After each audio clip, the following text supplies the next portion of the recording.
Você trouxe equipamento de lá? Aí o que acontece? O meu último mês lá no intercâmbio foi numa fazenda, em Vermont. Aí eu ensacava feno, amarrava assim, empilhava assim. E ali o menino que morava, o menino da família, né? Eles vão dar uma passeada na cidade. Aí tem uma loja de música ali. Vamos lá conhecer. Foi conhecer essa lojinha, tinha um senhor aposentado lá, acho que a loja era apenas uma distração dele. Ele tinha um monte de instrumentos.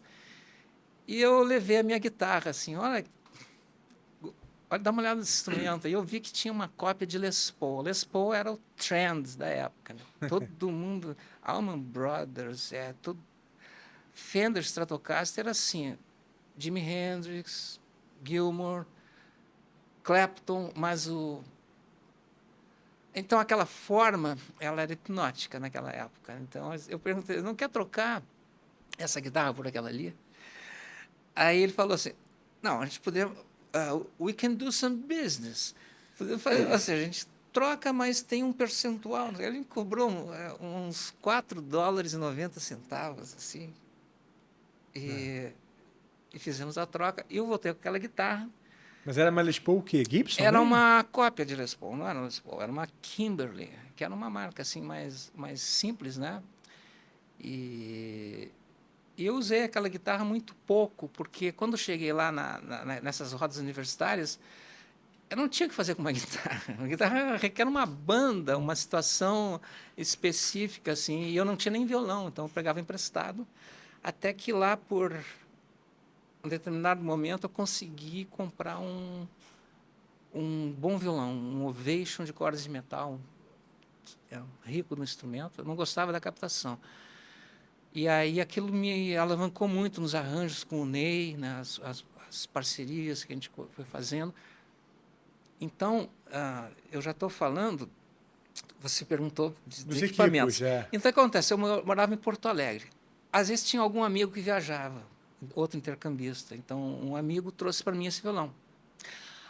A gente morava próximo da Argentina. Eu pegava o trem húngaro até Uruguaiana, ia até Buenos Aires. E Buenos Aires tinha uma coisa assim, parece que estavam sempre um pouco à frente. Já É. tinham passado por uma época de rock e tal. Então, tinha umas lojas, tinha vários pedais usados e tal. Eu lembro que eu fui lá uma vez, acho que em 81, e assisti o show do Sui Generis, Nito Mestre, Charlie Garcia. E aí eu trouxe uns equipamentos de lá, assim, uma câmera de eco da Boss, um DM300, que era Chorus e análogo de lei, e um primeiro porta-estúdio da Tascam, um cassete. Passei assim debaixo de uma jaquetinha jeans, morrendo de medo para não Alfândega, pegar né? não. E, enfim, aquilo ali foram ferramentas que foram muito úteis. Assim, eu gravei trilhas ali, muitas. Então, era sempre assim, oportunidades, porque eu não tinha recurso para importar algum. Ainda mais essas marcas mais conhecidas e caras. Né? Mas, com os tempos, numa outra oportunidade, eu consegui uma Gibson Les Paul Custom, lá para 78, que foi que eu toquei nesse show Deu Pra Ti no 70 com o Ney. E usei ela nos discos do Ney e até nos Engenheiros do Havaí, até o disco Ouça o que eu digo. Até ali eu usei essa Les Paul. Eventualmente depois, numa outra oportunidade, um amigo me trouxe uma Holland G505, que é uma tipo Stratocaster, com o módulo GR300, né? Aquele que o Pat Metheny Sim. usava e tal. E Sintetizador, eu, para quem não e eu conhece, né? usei, eu usei isso no disco Careca... Não, já no disco Noves Fora do Ney, no disco Carecas da Jamaica do Ney, e usei nos Engenheiros do Havaí, algumas, naquela faixa Somos Quem Podemos Ser, que é um timbre de trompete, trombone, assim. E, enfim, para mim, os equipamentos, eram possibilidades assim de cores sonoras, né? Uma possibilidade de ter um som diferenciado. Na banda Engenheiros do Havaí, isso era, para mim, era muito crítico, porque era um trio. Um trio é como isso aqui, ó. Se tu quebra esse pezinho, o microfone cai inteiro, né? Então, tudo é essencial, não tem nada acessório, e é uma coisa meio heróica, assim, não tem zona de conforto, né? Você tem que fazer a base rítmica, o solo, tudo. Então, eu buscava soluções para poder enriquecer a sonoridade, assim, de uma maneira ou de outra, assim, dentro das minhas limitações, né? E então, até hoje eu me atualizo, ver o que está acontecendo. Daquela época dos anos 80 para agora, muita coisa mudou. Ué. É uma realidade completamente diferente, né? Então, algumas coisas mudaram para melhor e outras coisas meio que empacaram, assim. O que você acha que empacou? A tecnologia digital, isso era quase um clichê discutir digital, análogo e tal. Isso era um clichê. Mas o fato é o seguinte, que nos anos 80 se esgotou a tecnologia chamada analógica, assim, como...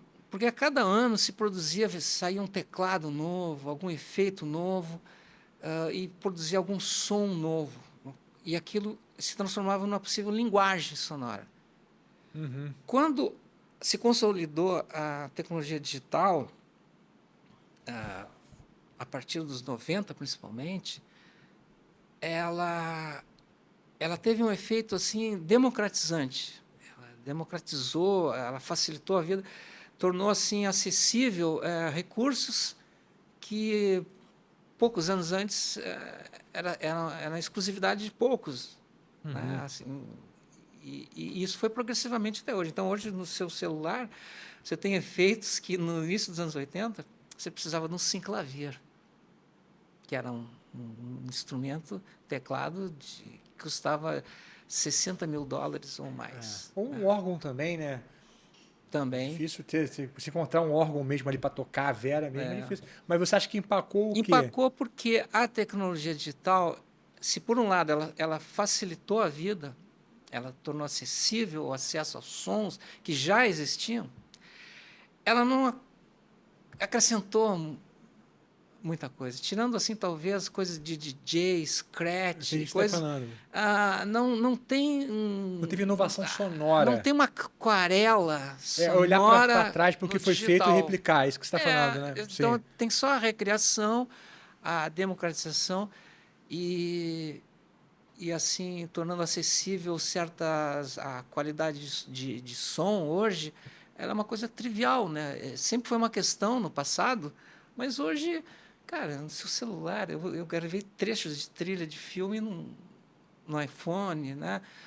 Mas eu sempre acompanho, porque volta e meia tem alguma coisinha que me chama atenção. Eu gosto muito, fazer um pequeno merchan, assim, né? Ah, Inevitável, mas eu não tenho nenhuma relação comercial. Eu tive endorsement com a Gibson, sei. mas eu gosto eu gosto do que a Electro Harmonics de Nova York faz. Ali, ó. Atrás de você aqui, ó. Electro Harmonics. Aqui o Tron, sim. Eu tenho alguma coisa deles, porque ali eu vejo o seguinte... eu vejo muitos efeitos assim, muitas tentativas de reinventar uma roda que já foi inventada, entendeu? Assim, e o pessoal da Electro-Harmonics, eles têm uma habilidade, primeiro, eles fazem umas demonstrações, olha, o pedal pode não ser grandes coisas, mas eles te convencem de que é, porque a demonstração é tão bem feita, aquele Bill Rupert é excelente, ele tem um extremo bom gosto nas coisas que ele faz, mas, de vez em quando, tem umas coisas assim que, opa, isso aqui tá juntando, ela junta algumas coisas.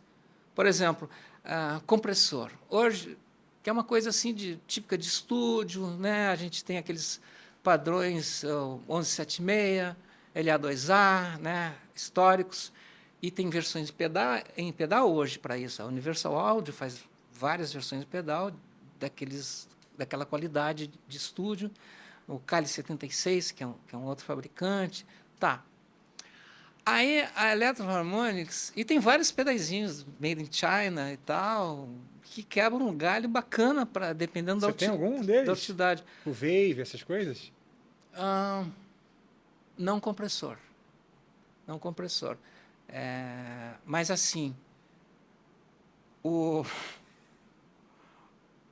no caso de compressor, que é uma coisa que eu estava outro dia assim, mentalizando, meditando, a Electron que fala muito assim, ó, esse compressor ele é transparente.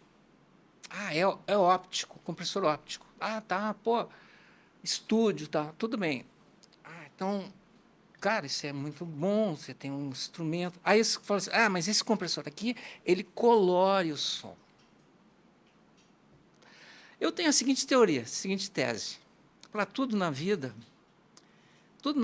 é um sistema de encanamento de água. Você tem os canos, tem os joelhos, as juntas, tal. Mas tem uma hora que tem uma coisa chamada torneira. Você vai abrir e o que importa é o que saia. Tem que sair uma água boa, né? Enfim. Então, o que for, se é transparente, não é transparente, se é colore, não colore, tem que ver o resultado. Esse resultado é musical para o seu gosto, para a sua intenção. Então, se a Electro Harmonix, por exemplo, tem um compressor lá, que é muito interessante, porque ele não é apenas um compressor. Enquanto compressor, ele colore um pouco, eu acho. Né? Eu não ouvi o suficiente, mas eles injetaram uns outros recursos. Eles botaram assim, tipo um gate, que é raro de achar em pedais, junto com o compressor, e botaram um swell. Obrigado por ter assistido a esse corte do Starling Cast. Você pode assistir o episódio completo aqui na descrição do vídeo. E aproveita, se você é guitarrista, para fazer parte da maior escola virtual do Brasil, exclusiva para guitarristas, tocando ali no QR Code ou então na descrição do vídeo. Te aguardo lá.